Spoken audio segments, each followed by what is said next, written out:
Cecile is a 30-year-old visiting professor halfway through a one-year contract. She's met with Lorraine, a 45-year-old tenured professor who's been an informal mentor to her in this position, to ask for a recommendation.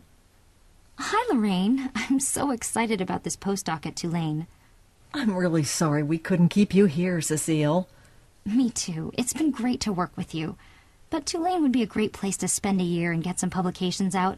Plus, there's the chance they'll convert it into a 3-year position the following year. That's a smart strategy. Your publications have been good.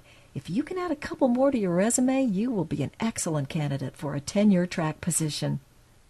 You know, there's one thing I'm trying to figure out, and I'd love to get your advice. My husband and I want to start a family, and I'm thinking about trying to get pregnant next year. Ideally, I'd be due in the summer. I would think carefully about that. Well, I figure I'd be ready to go back to work in September. Remember, the job market's terrible right now. My sense is that you can't get a highly coveted postdoc and then show up pregnant. You just can't. Why not? The men start their families during postdocs. Getting pregnant during a one-year postdoc might really give some people pause. You think they discriminate against me because of that? That's illegal.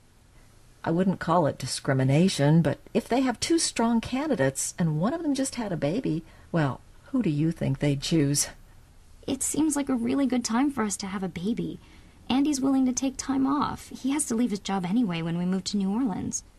If you're serious about getting tenure, you need to time your births carefully. Well, what would be a good time for me to have a child? After you get tenure?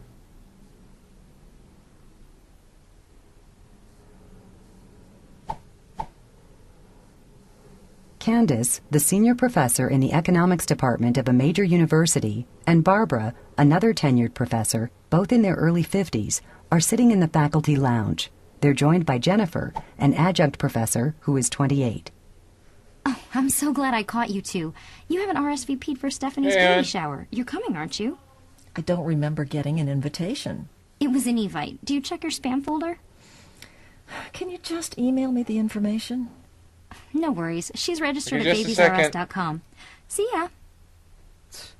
These younger women act so entitled. Can you believe Stephanie got pregnant 2 years into the tenure track?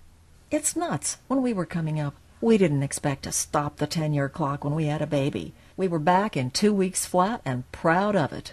All these younger women are like that. They don't understand that you have to put your career first if you're serious. I'm going to have to teach one of her courses while she's on leave. Can you believe it? I never wanted children. I knew they'd be a distraction. Now I'm expected to work even harder to carry the load for the breeders. What really bothers me is that they're reinforcing the stereotype that if you hire a woman, she'll want special treatment. Our generation paid some heavy dues to get where we are and to open more opportunities for the next generation of women, and then they expect everything handed to them on a plate. I've worked so hard to get where I am. These girls act like being a professor is no big deal. I know. I've had to make so many trade-offs. I missed my daughter's law school graduation because I had to present at a conference. Life is all about hard choices. They've got to learn that.